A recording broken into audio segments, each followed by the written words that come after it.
जो इनका विषय था ये तो रह गया। अब जो देवहूति जी हैं, देवहूति से पूछती कि बोलिए मैं आपकी जो सेवा से प्रसन्न हूँ, क्या वर मांगना चाहती हूँ।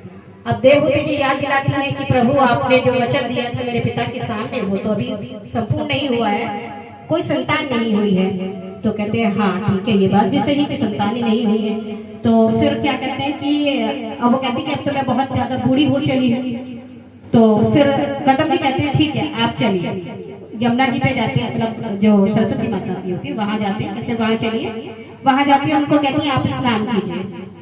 वो जैसे स्नान करने जाती है उसके बाद जब वहां से अंदर निकलती हैं, जहां तक मैंने भागवत में सुना है उसमें ये कहा गया है, कहते सुनाते हैं सभी के सभी कि देवहूति जी के साथ बहुत सारी कन्याएं जाती हैं एक साथ। ऐसा नहीं है इसमें वर्णन, इसमें वर्णन है कि जब वो अंदर सरस्वती जी में अंदर जाती हैं तो उसके अंदर से वहां की जो देव कन्याएं होती हैं जो कि नाग लोक से संबंध रखती हैं, वो सारी की सारी जब देखती है कि कोई स्त्री आ रही है उसके बाद उन्हें पहचान जाते कि तो देवहूति जी हैं। उनको फिर वो वस्त्राभूषण पहनाते हैं, नए नए वस्त्राभूषण, और उसके साथ वो 100 दासियां बनकर खुद स्वयं आती हैं उनके साथ। जब उसमें से एक के बाद एक निकल रही होती हैं तो कदम जी महाराज कहते हैं कि एक इशारा करते हैं ऊपर की तरफ, तो एक विमान चलकर आता है। उस विमान के अंदर मतलब जिसे कहते हैं कि एक महल होता है, वो पूर्णतः महल की तरह होता है। उसके अंदर अंदर कमरे बने होते हैं, सभी स्वर्ण जड़ित होते हैं, हंस उसके अंदर होते हैं, मतलब जो आप कल्पना भी नहीं कर सकते उसके अंदर वो सुख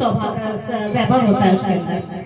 अब जो है कदम जी कहते हैं, इशारा करते हैं देवहूति जी को कि आप इसमें विमान में आ जाइए। अब कदम जी खुद भी जाते हैं, उसमें स्नान करते हैं, वो नव युवक की तरह वो भी बन जाते हैं, नवयुवती वो भी बन जाती है। अब उसमें वो 100 साल तक विहार करते हैं। 100 साल पहले बीत चुके उनके, 100 साल उसके बाद वो विहार करते हैं। उनके होती है 9 कन्याएं पैदा होती हैं, एक साथ ही होती है। अब जो 9 कन्याएं होती हैं, अब कदम जी कहते हैं कि अब तो संतानें हो गई, अब मेरा जाने का समय आ गया। अब देवहूति जी जो क्या है, पहले स्त्रियां पति के सामने नहीं बोलती थी तो वो उनके सामने जाकर खड़ी हो जाती है और उनके चरण पकड़कर खड़ी हो जाती है, कहती है कि प्रभु अब ऐसा ना कीजिए, जब ये कन्याएं हुई हैं, ये संतानें हुई हैं तो इनका भी भार उतार के जाइएगा। ऐसे आप जाएंगे तो आप भी पूर्णतः आपकी तपस्या भी नहीं लगेगी और मैं भी अकेली नार में कैसे ये सब चीजें संभाल पाऊंगा।